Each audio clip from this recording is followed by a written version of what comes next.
Halo sahabat Indonesia, kita bertemu lagi dalam Opini Rudi. Kali ini saya membawa kabar gembira. Kemarin saya beropini keras menyangkut tentang pemidanaan tenaga kesehatan dari Rumah Sakit Jasamen Saragih di Pematang Siantar. Tiba-tiba ada kabar yang sangat menyejukkan. Ternyata pada sore harinya Kejaksaan Negeri Pematang Siantar menetapkan bahwa kasus ini dihentikan karena tidak terbukti unsur pidana, terutama dalam hal penistaan agama. Alhamdulillah, subhanallah, puji Tuhan, Tuhan Maha Besar. Ini luar biasa, sesuatu yang sangat kita tunggu-tunggu. Hal ini bukan karena opini saya tentunya, tapi juga karena opini seluruh orang yang mempunyai kepedulian yang sama. Karena bagi kita, pemidanaan tenaga kesehatan dalam penanganan COVID-19 ini sangat tidak masuk akal. Mereka sejatinya adalah pahlawan COVID-19. Mereka adalah pahlawan kemanusiaan dan mereka tidak pantas dipidanakan. Sahabat Indonesia, tapi saya belum 100% lega dan bahagia. Mengapa?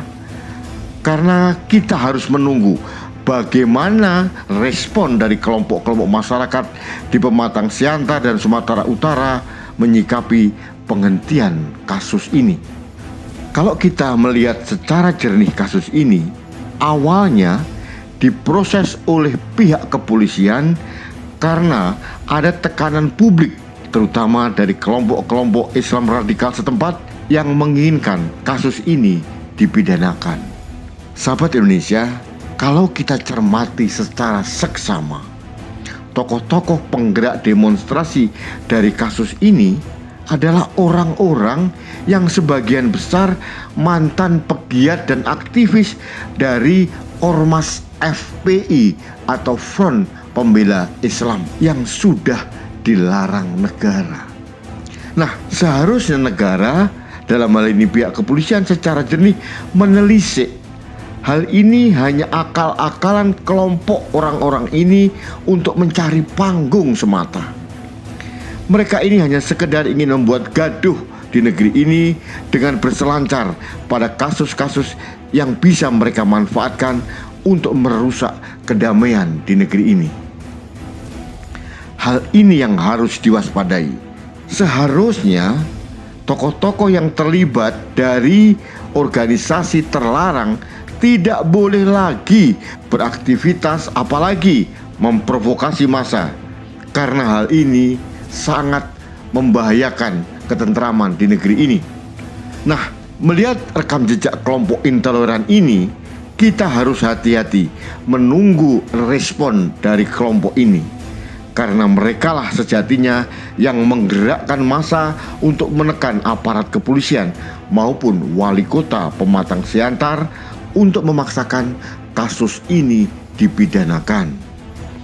Jangan sampai kelompok intoleran ini kembali memprovokasi massa untuk menolak penghentian kasus ini.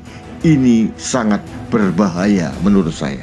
Aparat kepolisian tidak boleh lemah dan kembali memberikan panggung kepada kelompok intoleran ini. Untuk itu saya memberikan dukungan penuh kepada aparat kepolisian, jangan sampai tunduk atas tekanan massa atau tekanan ormas seperti Majelis Ulama Indonesia setempat.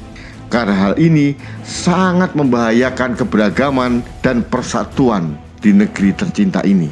Sahabat Indonesia, kita harus menyadari bahwa kasus ini sebenarnya bisa diselesaikan dengan baik-baik tanpa harus masuk ke ranah hukum.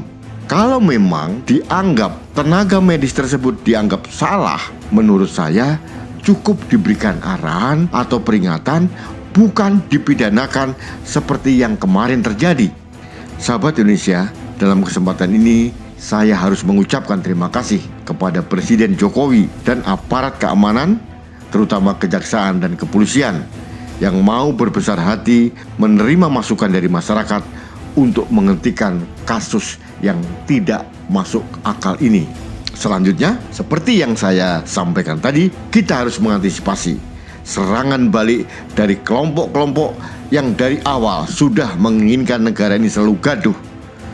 Aparat negara sekali lagi jangan sampai kembali ditekan oleh mereka dan memberikan panggung pada kelompok intoleran.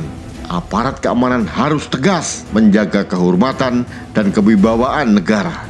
Kelemahan sikap wali kota Pematang Siantar yang tunduk pada tekanan publik tidak boleh terjadi lagi. Kita tidak boleh membiarkan negara ini diatur oleh kelompok intoleran atau ormas apapun. Dan pada kesempatan ini saya juga minta kepada wali kota Pematang Siantar untuk mengembalikan jabatan Direktur RSUD Jasamen Saragih yang sempat dicopot karena kasus ini. Karena kasus ini dianggap tidak pernah ada, untuk itu selayaknya pejabat yang kena imbas dari kasus ini harus direhabilitasi dan dikembalikan ke posisi semula.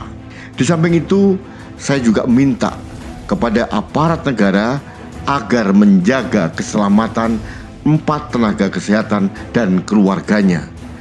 Karena bukan tidak mungkin mereka akan mendapatkan teror dan ancaman dari kelompok-kelompok intoleran tersebut. Sahabat Indonesia, demikian opini singkat saya. Saya berharap kasus serupa tidak terjadi lagi dimanapun di negeri ini. Negara harus melindungi keselamatan dan kehormatan dari para tenaga kesehatan yang telah mempertaruhkan nyawanya dalam menangani pandemi COVID-19. Karena bagi saya, mereka adalah pahlawan nyata yang sesungguhnya. Baik sahabat Indonesia, jangan lupa like, subscribe, komen dan share setiap postingan dari kanal TV Anak Bangsa. Karena melalui saluran ini, saya bisa menyuarakan aspirasi dan kebenaran untuk menjaga Indonesia.